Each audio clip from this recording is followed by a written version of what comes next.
घटिया और इतना शर्मनाक है कि उनको थोड़ा आत्मचिंतन करना चाहिए। नरेंद्र मोदी भाजपा के प्रचारक मात्र नहीं है, नरेंद्र मोदी इस देश के प्रधानमंत्री हैं। प्रधानमंत्री पद की कुछ गरिमा होती है, प्रधानमंत्री पद की कुछ मर्यादा होती है, लेकिन प्रधानमंत्री गरिमा और मर्यादा को ताक पर रखकर लगातार बोलते हैं, सबके साथ सबके विकास की बात करते हैं और फिर इस तरह की बातें करते हैं। क्या उनको हमारे मैनिफेस्टो में दिख रहा है? उनको हमारे मैनिफेस्टो से क्या दिक्कत है? क्या गरीबों की, आदिवासियों की, युवाओं की, महिलाओं की, किसानों के हक की बात करना गलत है? और अगर गलत है तो यह गलती हम बार बार करेंगे। बताएं कहां किसकी छाप दिख रही है? क्या मोदी जी ने हमारे मैनिफेस्टो का एक पेज भी पढ़ा है? या उनकी आईटी सेल के गुर्गों ने जो व्हाट्सएप पे चलाया, जो आईटी सेल पे चलाया, वो बोल देते हैं? तो मैं क्यों ना मानूं कि वो जो घटिया व्हाट्सएप आपके फोन पर आते हैं वो खुद नरेंद्र मोदी जी बैठकर लिखते हैं। 18-18 घंटे देश के लिए काम नहीं करते हैं, 18-18 घंटे यही घटिया चीजें लिखने में बिताते हैं, 18-18 घंटे व्हाट्सएप फॉरवर्ड लिखते हैं, 18-18 घंटे ये नापाक बातें, ये घटिया बातें करते हैं। ये असलियत है।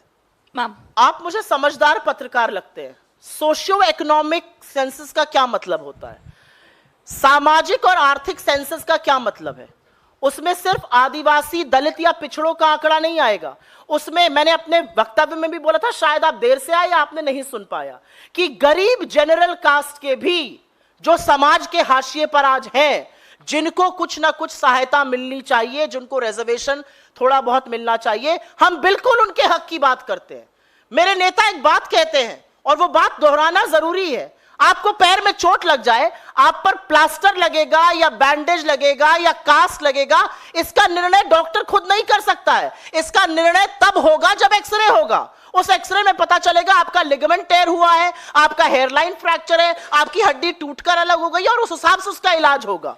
तो एक्सरे जो है वही है सोशियो इकोनॉमिक कास्ट सेंसस। सामाजिक और आर्थिक कास्ट सेंसस जब तक नहीं होगा, नहीं पता चलेगा कि किसको आरक्षण मिलना चाहिए, किसको कौन सी सुविधा मिलनी चाहिए। इसमें बिल्कुल जनरल कास्ट के वो गरीब लोग भी इन्वॉल्व हैं जिनको आरक्षण मिलना चाहिए। हम उसकी बिल्कुल पैरवी करते हैं। आपकी ये बात, मुझे ऐसा लगता है शायद आप लेट आए, आपने मेरा वक्तव्य नहीं सुना, उसका नतीजा है।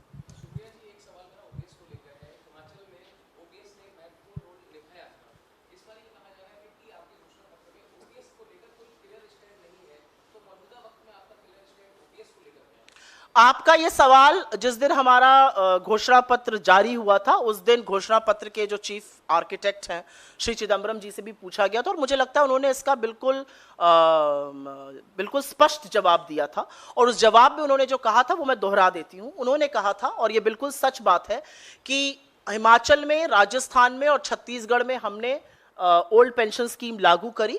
देश इसके पक्ष में है और हम इसको आगे भी लागू करने के पक्ष में हैं। लेकिन सरकार ने समय रहते हुए इससे एक सीख ली। उन्होंने एक कमिटी का गठन किया जो ओपीएस और एनपीएस के प्रोज एंड कॉन्स को देखकर एक सॉल्यूशन निकाल रही है। तो जब सॉल्यूशन आ रहा है तो हम उसके बारे में मुझे ऐसा लगता है कि हमारे काम से वो सॉल्यूशन आ रहा है, तो सॉल्यूशन का इंतजार करते हैं, इसलिए हमने इस पर टिप्पणी नहीं की। मुझे तो नहीं पता, 6-7 बार के चुने हुए सांसद हैं, इतना मैं जानती हूँ। कि मैनिफेस्टो पी चिदम्बरम ने बनाया क्योंकि उनकी कमेटी में बना हुआ है।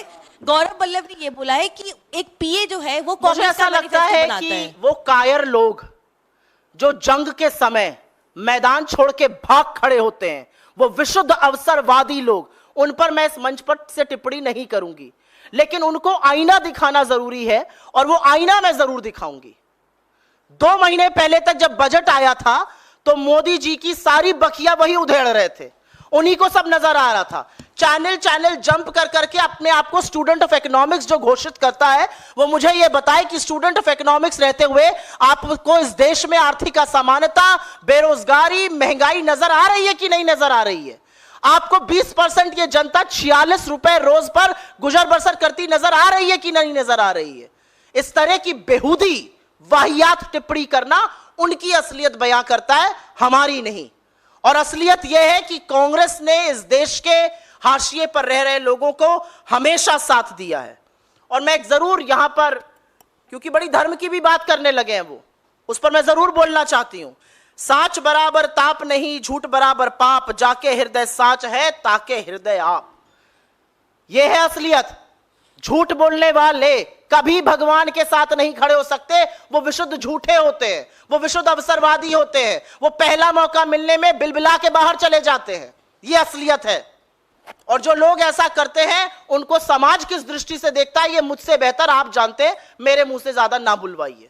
और असलियत एक ये है कि आज जो कहीं और जाकर कांग्रेस पार्टी को सनातन का पाठ पढ़ा रहे हैं, उन्हें मुझे सिर्फ दो टूक बात यह कहनी है, भगवान के लिए भगवान का नाम झूठ मत लो। किसने आपको मना किया सनातन पर बोलने से? किसने आपको मना किया सनातन के खिलाफ बयान देने से? मैं पूछना चाहती हूं। मैं उत्तर प्रदेश कांग्रेस कमेटी के साथ, मैं सीडब्ल्यूसी की मेंबर हूं, मैं गई राम मंदिर, मुझे तो किसी ने कुछ नहीं कहा।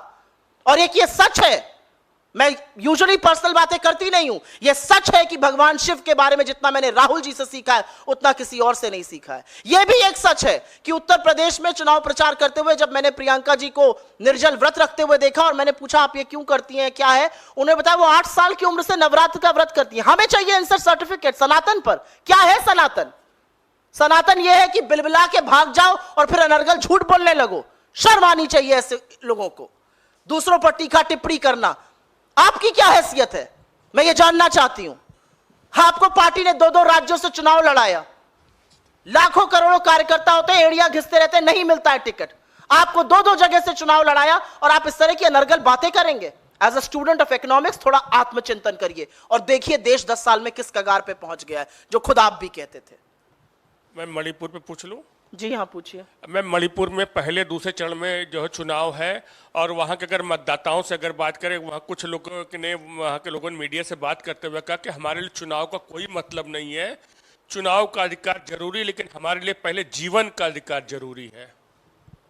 आपने अपने सवाल का मुझे लगता है बहुत बड़ा खुद ही जवाब दे दिया। आज हमारे देश को नरेंद्र मोदी इस कगार पर ले आए हैं कि मणिपुर की एक लोकसभा सीट पर 2 दिन वोट पड़ेगा। कभी सुना है आपने आजाद भारत की इतिहास में ऐसा होते हुए? एक लोकसभा सीट पर 2 दिन वोट पड़ेगा, क्योंकि समुदायों को एक साथ आप खड़ा देख नहीं पाएंगे। आज मणिपुर इस कगार पर है कि तमाम जगह इंटरनेट सस्पेंडेड है। आज मणिपुर इस कगार पर है कि अभी भी सेना की और वहां की पुलिस में झड़प होती है। आज मणिपुर इस कगार पर है कि लोकतंत्र के इस महापर्व में मणिपुर के हमारे बहन और भाई कह रहे हैं इसका हमारे लिए क्या मतलब, हम जिंदगी नहीं जी पा रहे हैं, हमारा जीवित रहना दूभर है, हमारी जान पर बनाइए। और सिर्फ मणिपुर ही क्यों, लद्दाख देखिए ना आप, सारा लद्दाख सड़कों पर है, सारा लद्दाख तथ्य और साक्ष्य दिखाकर कह रहा है चीन हमारे घर में घुसा बैठा है। चरवाहे दिखा रहे हैं साक्ष्य और तथ्य, और मोदी जी के मुंह में दही जमी है, उस दही पर जीएसटी लगा है। मोदी जी के मंत्री कहते हैं चीन बड़ी इकोनॉमी है, हम छोटी इकोनॉमी है। मोदी जी के मंत्री कहते हैं क्या फर्क पड़ता है, चीन नाम बदल रहा है, मैं आपके घर का नाम बदल दूं तो आपका घर मेरा थोड़ी हो जाएगा। अरे प्रभु, यह देश की संप्रभुता की बात है, यह हमारी भूभागीय अखंडता की बात है, यह आपका घर और मेरे घर की बात नहीं है। शर्म आनी चाहिए इनके लोगों को। सुप्रिया जी, जी एक